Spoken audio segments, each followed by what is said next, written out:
that the ones of you in Lubbock and Plainview just saw the kind of quick presentation that showed each of the mosaics, but I showed you the glass tile and talked to you about how that's done.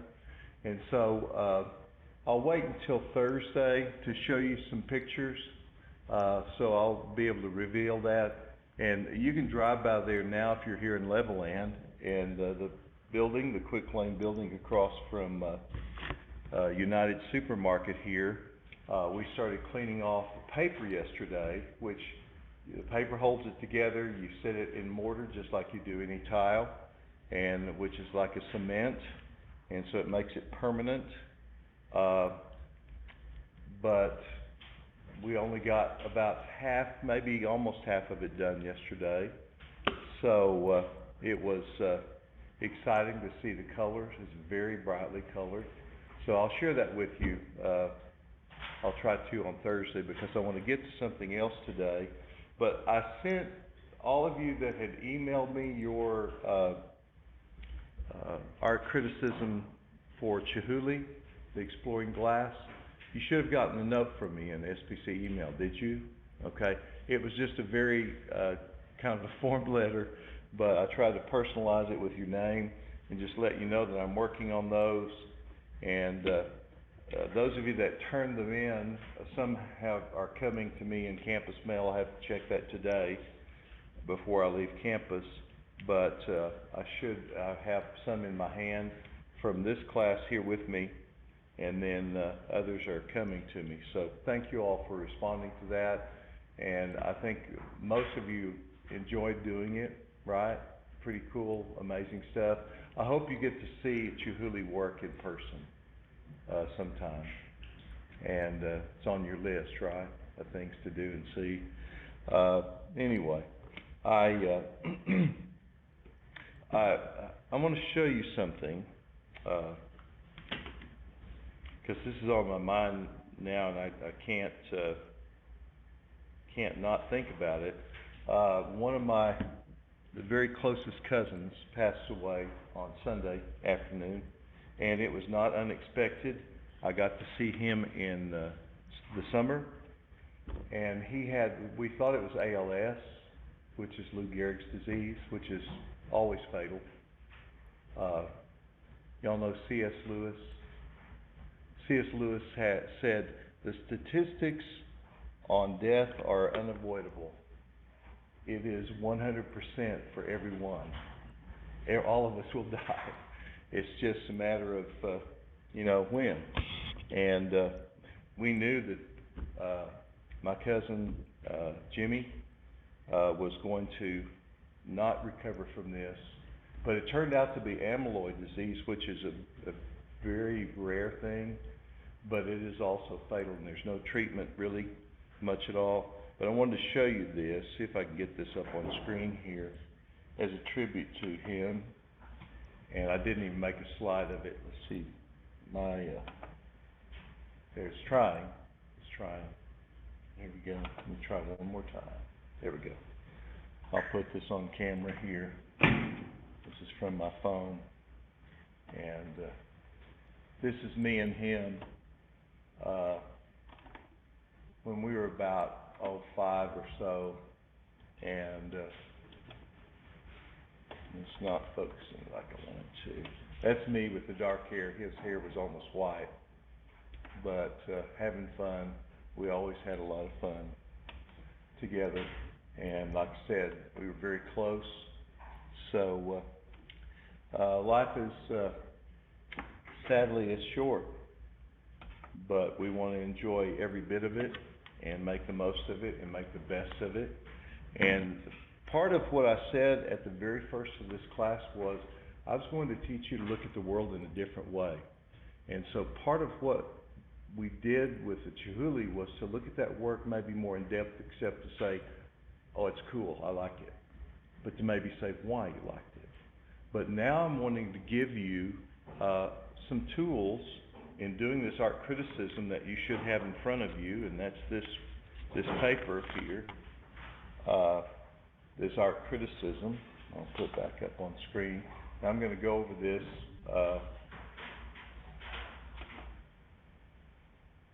in depth here in a moment, but we'll talk about these 4 steps of art criticism. Now, we'll get to that here in just a moment, but I'm going to switch back to cameras. Is everything all right over there? Okay, good. Yeah, I don't think this is working. Oh, okay. Needed some juice? Okay, that's important. Okay, so I'm going to get this set up here, but I want to say one thing once I get this plugged in, is I was having trouble with getting my computer to stay on earlier. And try to tie this all together, not to give you something sad to say, because my cousin and I had a lot of good experiences from the time. Earliest memories I have is of him, but we did things together even when we were in our early 20s, before both of us married, and then we'd see one another occasionally over the years. There's what I'm looking for. But we realized, and we talked about this, that it's important. I'm getting there. I'm going to get back on the screen here while this is loading. It's important that you appreciate life. That life every day is a blessing, isn't it? And really, I think enjoying the beauty in this world is part of that. And if you don't look around and see some of the fall colors changing and see these beautiful sunrises and sunsets we have now, I'm not sure I can talk about the beauty of the sandstorm that may come today, but maybe there's beauty in that too. I just don't appreciate it as much. But hopefully all that sort of ties together in a way. And so I'm giving you a method, and it's a 4-step method for looking at a work of art. So let's go back to this and kind of refresh your mind about this. And you've got the paper there, and I'll talk about that more here in a moment. But art criticism, criticism, I said this the other day, it has a negative connotation, doesn't it? Aren't there people that are self-appointed critics, and they'll tell you what's wrong with you and what's wrong with everything? But that's not the criticism we're talking about. This is a careful looking at something, and in this case, a work of art. But I think you can apply it to a lot of things, and some of you have whether you call it the scientific method or you call it critical thinking skills or whatever, it's very much part of this same sort of thing.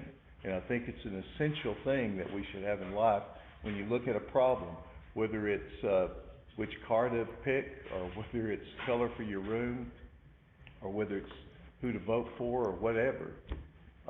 You should really look at the problem in a more than a surface way. And that's what this is. It's a way of doing that.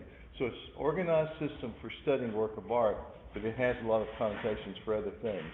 And so you've got that paper that says this is a Feldman-Mittler model. Ed Feldman and Gene Mittler, from when they were at Penn State, developed this. They said, how can we make, instead of like the art professor I told you about who was stroking his goatee and just saying, you know, you don't know what you're talking about, but I do, but he couldn't explain how he meant what he wanted to say, that all of us have access. You all can walk into the art gallery here on this campus, or anywhere in Lubbock, or on Plainview, to the Abraham Gallery there at Wayland, and you can look at a work of art and you can get something from it, especially after you do this method right here, after you learn these 4 steps. And you can go into the National Gallery in Washington, D.C., or a museum in Dallas, or the Louvre in Paris someday. I hope all of you walk in there and you just marvel at everything that's there. And say, I have a date with Mona Lisa. Well, she's in this room. Walk down this hallway. So anyway, but you can feel like you're not dumb, that you have the ability to look at that work of art and really have access to why it's important and what it can mean to you. Now, I showed you the Charlie Brown cartoon the other day, right?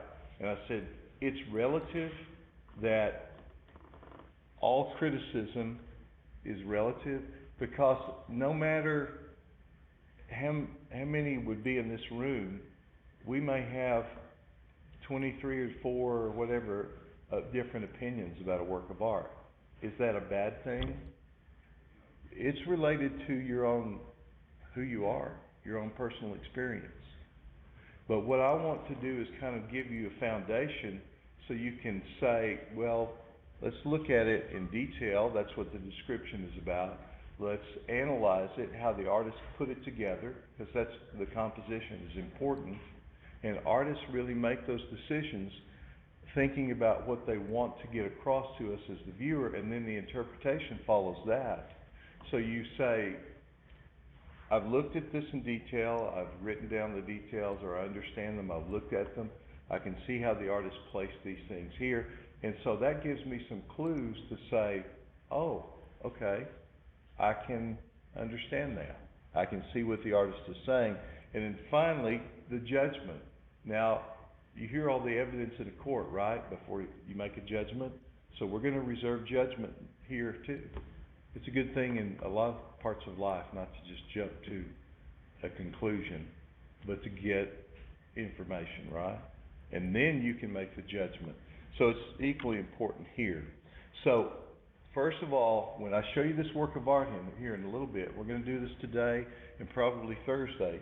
I'm going to show you slides, and I want you to make a list. And if that list is only 4 things, you've blown that part of the art criticism. But if your list is a full page, then you've described it. I made the analogy, right, of working in a convenience store and describing in detail the criminal. I went home that afternoon, Thursday afternoon, and I saw an old Adam 12 police show, right, the old show on TV. And they were asking this little lady who had been robbed about the criminal, and she did exactly what I was saying. She told them details that he even had a stain on his collar. He was wearing this certain type of shirt, and they saw the guy and they said, that's him, because her description was detailed. Now, your job is, as I say there, could someone read your description and get a mind's eye picture of what this artwork is like? That's your challenge, your job. Can you do that? I think you can. And I've done this with students of all ages, even elementary school kids. I've done it with older adults. But that description is the most important part, so I'm going to really underscore that. And then you tell how the work is organized. And I'll come back to these, and I'll do them in parts, but just to repeat again for any of you that didn't hear this, this mainly tells how the work is organized. It's the composition. If you can tell where the artist placed the main things in the picture, you've done a good job with the analysis. Now, will there be an overlap between steps 1 and 2? Sometimes. But if you then go back and focus, even though you might have mentioned it in your description, these things are placed here in the picture. That gets you to focus on the artist's thoughts. His composition followed what his thoughts were. And we've covered all these art elements and principles of design, but now we see how they work together. And then finally you can come to some sort of a conclusion as far as what this artwork is saying. Because you've written details in your description, you've looked at where the main things are placed in the work, and then you can make a guess, and like I say there, it's an educated guess, guided by what you learned in steps 1 and 2. Then you can say, well, I may be wrong, but here's what my idea is. But it's not just out of the blue. It's based on what you learned in step 1 and 2. And then, finally, the judgment. Does this work succeed? Did the artist get his message across to the viewer, us? And I'll say this. You can say, yes, I feel like the artist is successful, and still say, I don't really care for this work. That's possible. But did the artist do a good job? Yes, he did. You can honestly answer that whether you like it or not. And then I'll ask you some other things about judging this work. Now, I mentioned this, and this is where we stopped on Thursday, I believe. Isn't that right? Aesthetics. And aesthetics is a branch of philosophy. And it goes back to, the ancient Greeks. Before that, people were making these kind of decisions about what was good and what wasn't.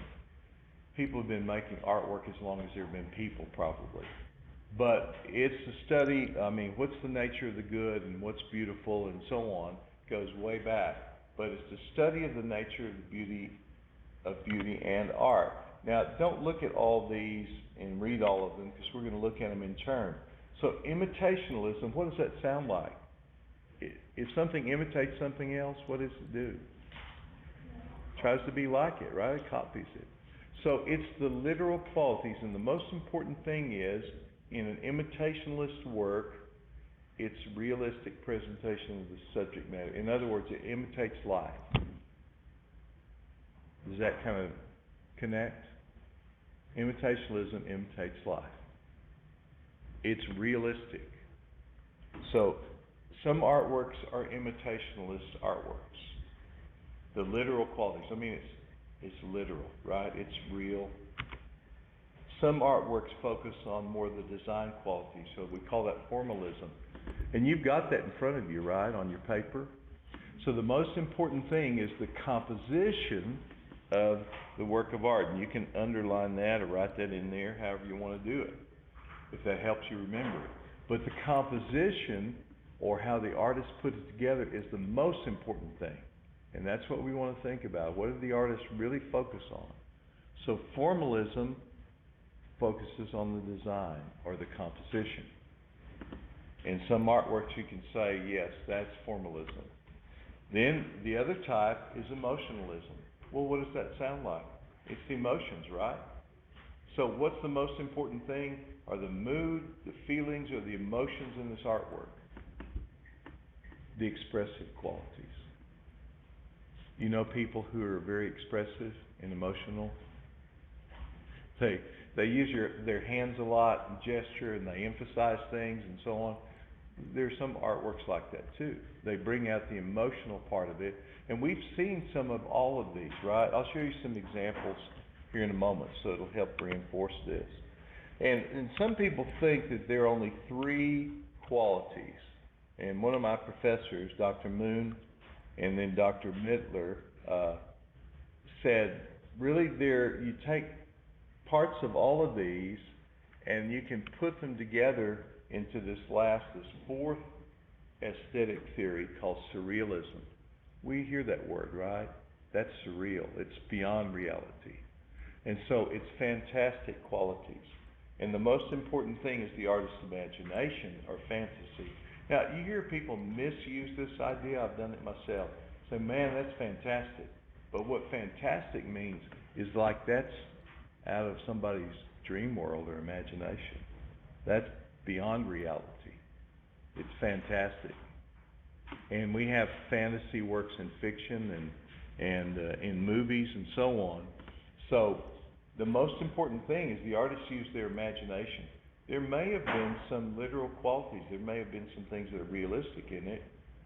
There may have been some things that are expressive, emotional, but they're combined to make surrealism. So, how does this apply?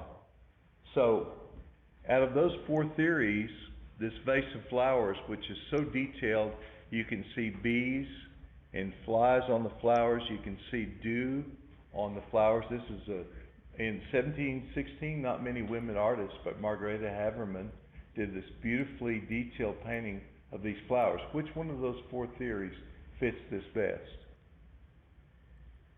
Does it imitate life? Oh yeah, the realistic qualities. So we'd say imitationalism, right? All right. So you can see that more than any of the other 4 theories. Now, the second one of those theories says formalism, or the design qualities, the most important thing is the composition. So I'll show you later on, Piet Mondrian is a Dutch artist. And he started painting realistic things, people, trees, landscapes. And then he decided, I want to see, now this is in the 1920s when he was doing this, late 1900s and 1910s and 1920s. And finally he developed it to the point where he was doing, by 1930, he was using black and white and the primary colors. And he was using shapes and vertical lines and horizontal lines. If I did this and I said vertical lines and horizontal lines, would you get it? Okay, anyway. Vertical lines go up and down, right? Horizontal lines. So that's all he was using. And he even called them composition number 2 in red, blue, and yellow. So the design quality is the most important thing, right? The composition. It's down to just the bare essentials, right? Now, that's the most important thing in this work. Pardon me. I think the dust is already getting to me. Now, what really staggers me is this is painted in 1893. Do you know what there was out in the high plains here in 1893? Not much. Some cattle ranches. And he was painting this wild painting. Now, this is not the bridge at Roswell, and this is not one of the aliens going across the bridge, right? This is Edward Monk's painting of emotion. The inner feelings of this person who was overwhelmed by circumstances. Now, I hope you've never felt like this, but all of us have felt deep emotion about things. And like I said, we went through that this weekend, losing my cousin. And, but, you know, I know he had faith in the Lord. I know where he is, so I'm not so distraught about that. But it's still a loss. So here's this person that's not real, thank goodness, right? I hate to see somebody that looked like that. But it's the painting of the inner emotions coming out, isn't it? So definitely, theory 3, emotionalism, the expressive qualities, the mood or feeling is what Edward Monk painted, right? Deep emotion. And then this one, Salvador Dali, he was his own director. And so he could paint very realistic. You see the landscape back there and certain things. But he decided to paint these watches like they're melting. And in fact, if you turn your head, you can see that that's a self-portrait of him. You can see the nose, the head, the eyebrow, the eyelashes exaggerated there, except a very distorted portrait of himself.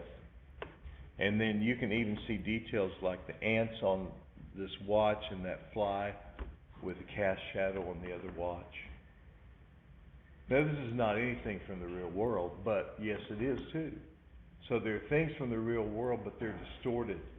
And so it's his idea of expressive qualities mixed with reality that we call surrealism. Surrealism takes the real world and changes it. So every work of art that you look at, you can say it's one of those 4 theories more than any others. It's either more realistic, or it's more focusing on design, or it's more focused on the emotion, or it's maybe a combination of realism and the artist's expression. Surrealism. It's beyond reality. That's what surreal means.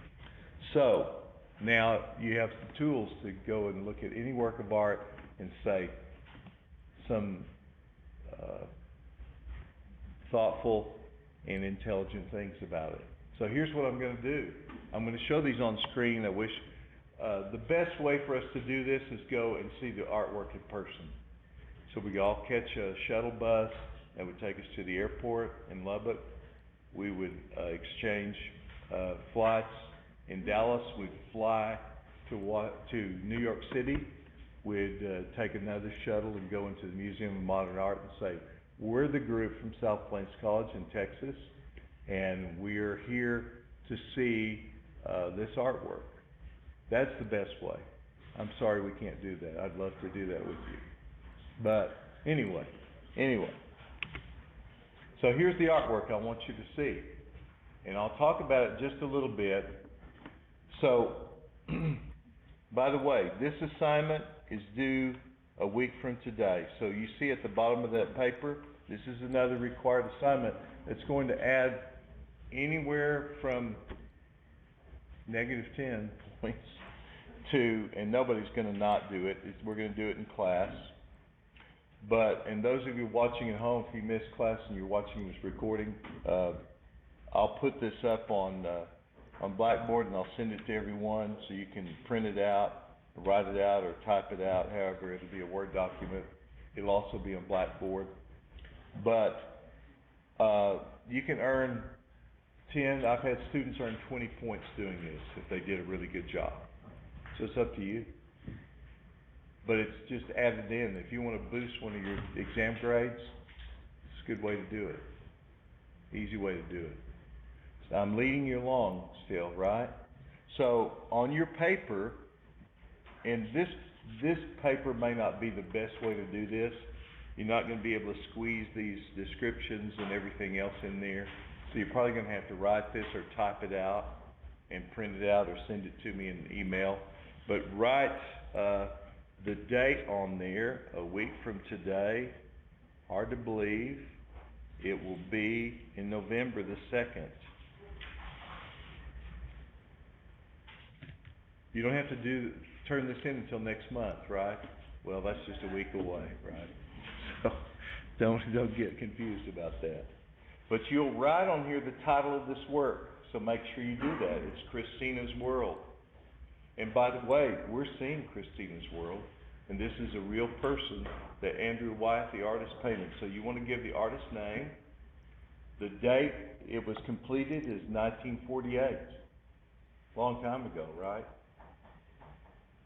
But it's done in tempera on gesso panel. Now, you could say egg tempera if you wanted to, because that's what he used.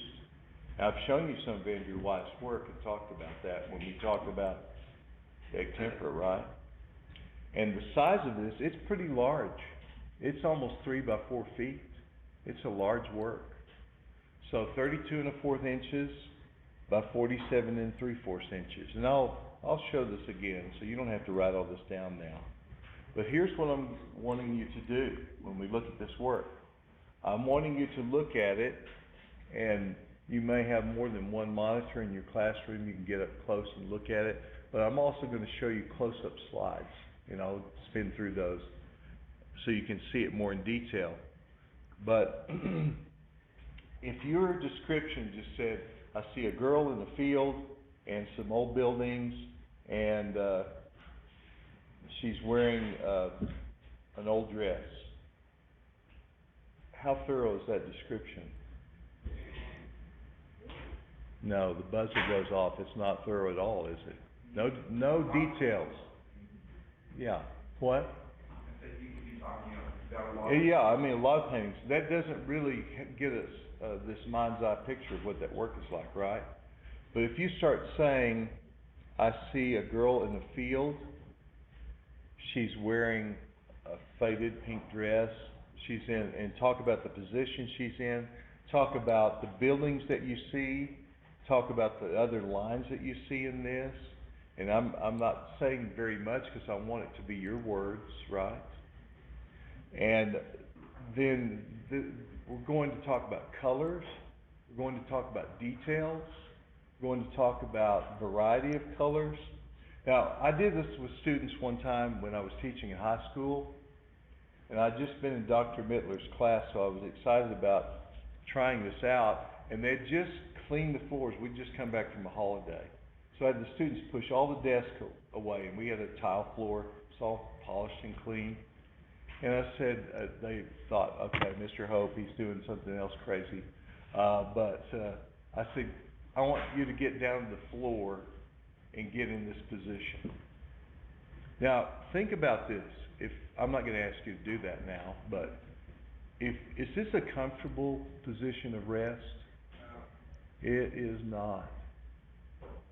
Look at how her body's positioned on one hip, how the arms are stretched out. It is not a restful position. So that goes into your description of this, the position she's in, and think about what she's doing, and think about all the other things that are there.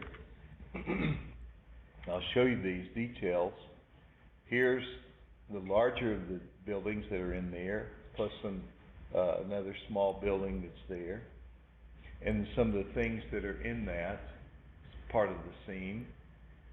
And if you were able to go to the Museum of Modern Art in New York, you would see this in more detail, and I'll show the other building that's there. And there's some things going on around that building that I want you to include in your description. Now, you notice I'm not telling you much of anything, right? I'm wanting you to tell me what you see. So I'm wanting, to do that, you've got to see it first, right? You've got to observe. So I'm trying to point to that skill that all of you have, but maybe to give me more detail. Think about it more. Think about colors. Think about details of what you see, and just write it down. And like I said, it can be a list. Are you gonna be looking at last week too? I'll have it, yes. And sometimes it doesn't work well, so if you want this PowerPoint, I'll send it to you, but they're recording it right now, so you can go to the link and scroll through it that way too. But if you want the slides, I'll send you this particular PowerPoint or send you the slides. Send me an email and I'll do that if it doesn't show well enough. So look at what's going on there, and what's in the sky there, and what's going on with this this border. I'll say it that way. I'm not going to call things names. I want you to think. I want you to observe. And that's an even more detailed look at it. Okay, it's October, it's Halloween, but that's not a ghost. Okay, I'll just tell you that. So what could it be? I want you to think. You tell me what you think. But look at all the details in the colors that are there, and think about this. Andrew Weiss sitting there for months. He worked on this he said, I worked for almost a year, not every day, but I would work on it and then come back to it. And they said he had broken dozens of eggshells and taken the egg yolk and mixed it with the pigment and built up these brush strokes. He said, I built this world that was really Christina's world.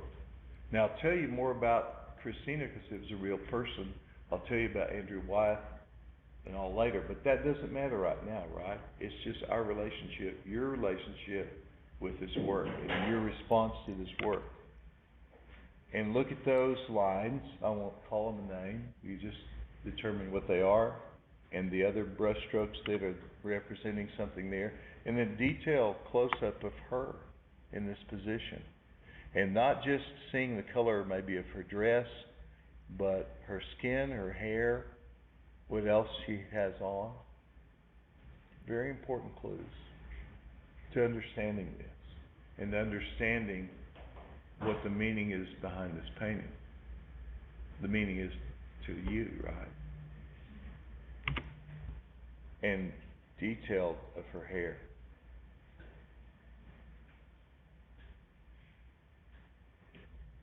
A day like today, maybe, I don't know. And yeah, think about that, because did she put a bunch of product in her hair and twist it out like that so it's sticky? No, she didn't do that. So that tells you something about what's going on, right? Gives you a clue. And if you don't talk about, if you just say, oh, it's brown here. Is it just brown here? Then you're missing some details, aren't you? So that's what I'm trying to get you into. And if you were to go into an art gallery, or you look at it here online on the screen, you can access some details if you stop and just look a little bit. And details are the important thing. And look at her hand. And the position that it's in, and what is she, again, it's not a restful position, I'll say that much. But what is she doing? And here's her other hand. And you can see the egg temperate method where Andrew Wyeth had to build it up in strokes, and so it's almost a hatching, cross-hatching kind of thing. But look at all the details in the field. And the skin color. His skin is not one color. You don't get a flesh colored crayon and color it. Well, what is flesh color? All of us are different, right? There's lots of different flesh colors. But skin is translucent. You can see places, you can see the veins, right, through the layers of the skin. And so Andrew Wyeth really saw a lot to be able to capture it and portray it. So we're accessing that, right? Thinking about it. And look at, these aren't for the runway in New York Fashion Show, right? Think about it. And that tells us part of the story too. So here we are. So I'm going to go back through, as you're working on just your description today. Let's focus on just that first part today. And if it's a list, or you want to do it in sentences, or whatever. Now, if you talk about where things are, that's okay. But in step 2, the analysis, that's what we're going to focus on. So we probably won't get beyond the description today. So let's zero in on that. And if you've got paper to write on, if you need paper to write on, we've got paper for you. And write your description. If you want to type it up later or write it more neatly, but right now you're just going to be making notes about what you see in your description and put as much detail as you can about it. So I'll leave that on here for a minute, and I'm going to go back through and show you details and show those detailed slides. Any questions about this from anyone? You understand what I want you to do? Just look carefully and write carefully what you see. Like if it's a list, that's fine. If it's sentences, yes, ma'am. Are we supposed to like explain it in meaning? Well, if that's part of it, but right now, you're just describing it, describing what you see. And that might come into the interpretation phase, right? But right now, you're just telling what you see there and details about it. So if you haven't written down, the title of the work is Christina's World. The artist, Andrew Wyeth. The date it was completed, 1948. It's temperate or egg temperate on gesso panel. And that's the size of the work. All that needs to be in what you give me in this art criticism. And then I'll let you look at that for a moment. But then I'll go back through and show you these details. And I'll try not to talk much more. So I'll just, I'll turn off my mic. If you have a question, let me know.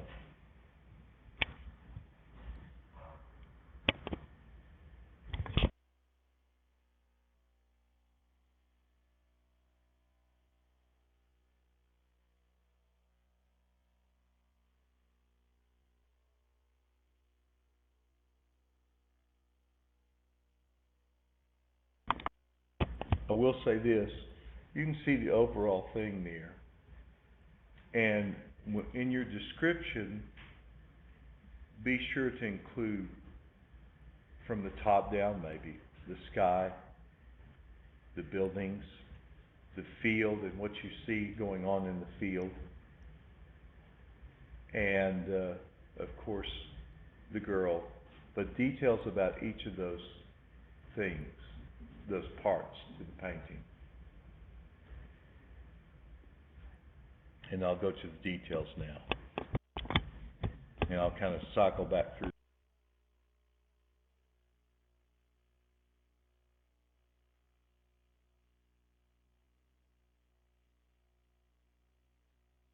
And I'll leave these on here for a little while, and then I'll move on to each one, and then I'll come back through them again.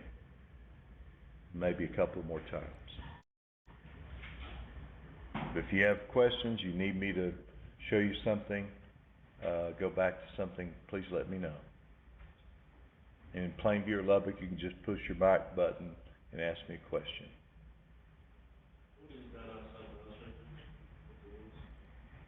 I'm gonna let you tell me what you think it is. Just describe it, okay? And I'll show you more detail.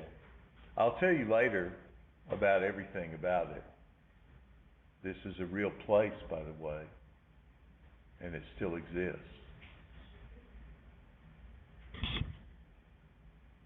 Y'all may think it's creepy, but it's an old place. It's not as creepy as you might think.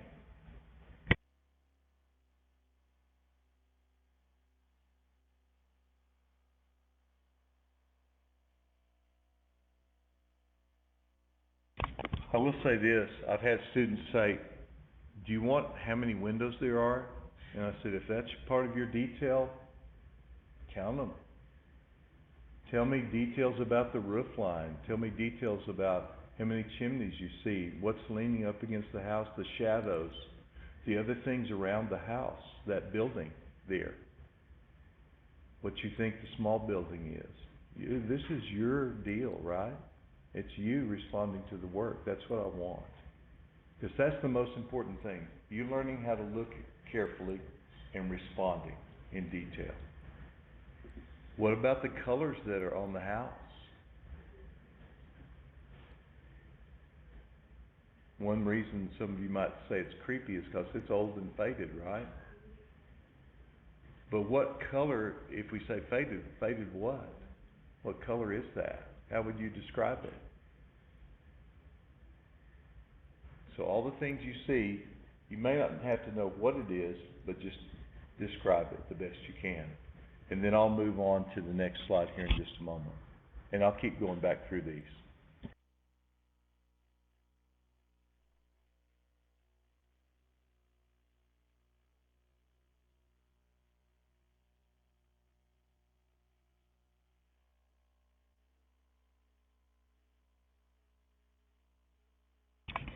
Here's this one that's a more close-up view.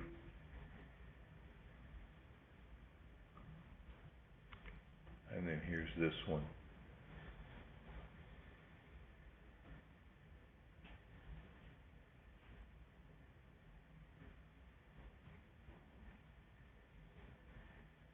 Not as good as seeing the real thing, but some details.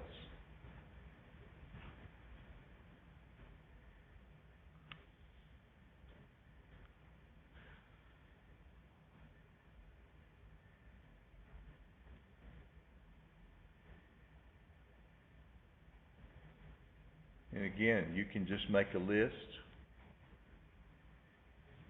but include some good description.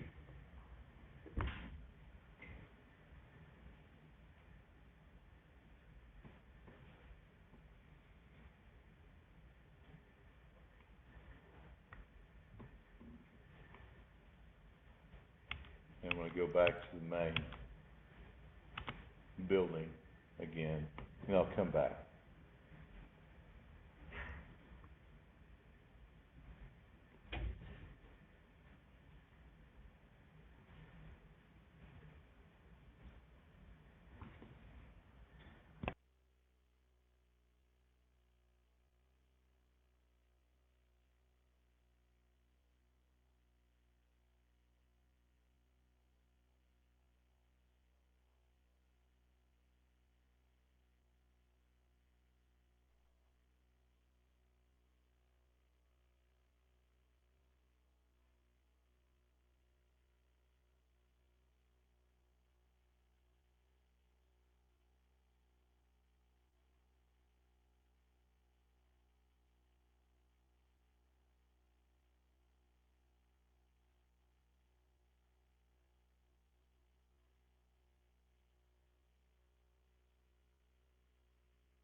And again, you may not know what those, things are in the air, but you can probably make a guess. And you may not know what those, look at those shadows on the building. That's an intentional thing that he included. Look at the other shadows and colors, add those details in your description.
I showed this view earlier. That's just another view, a little wider view to the right of the larger building.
Now, all those things he included because probably they were in the real scene, but he moved some things around from reality and he left some things out. So think about that too, as you describe this, that he included them just this way for a reason. And I'll tell you more about that, how he might have changed some things. But he pretty much included what was there that he felt was important. So include all that in your description. Now I'm gonna move to the next one that gives a little more detail.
If you didn't include these lines, and you can say what you think they are in there, but make sure that those are part of the composition that you've included them, because they're important. They tell part of the story, don't they?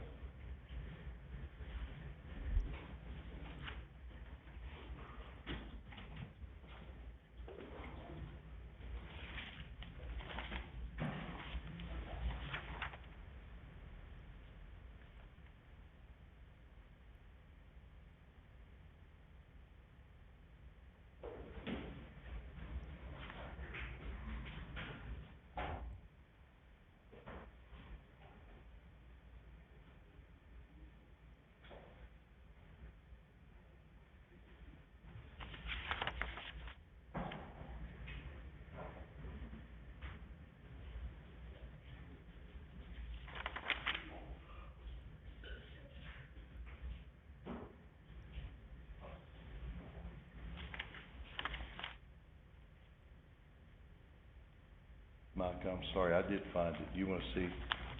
I hadn't shown you. It was with these other papers that I picked up that day.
That's important to study.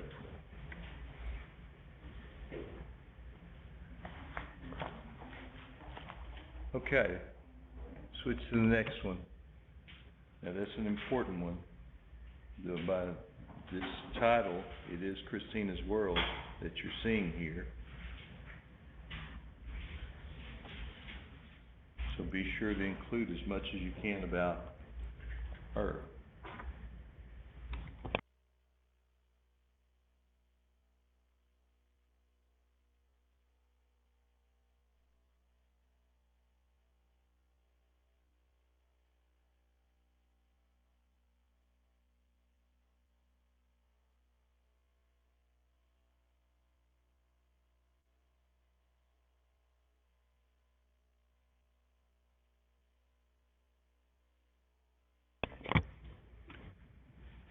describe the position, anything else about what she, is doing, in your description. Of course, the clothing, what she's wearing, her hairstyle, if you wanna talk about, her arms and hands, I'll show close-ups of those all here in a moment. And we'll continue this next time. Guess we're almost out of time today, but we'll continue and finish the description next time, and then we'll do these other 3 phases. So, hang on to this piece of paper, your notes, and, we'll, forge on with this on Thursday. But I think you'll learn something good from this that'll help you. Be careful, be safe out there. Watch for tumbleweeds and whatever else is blowing around.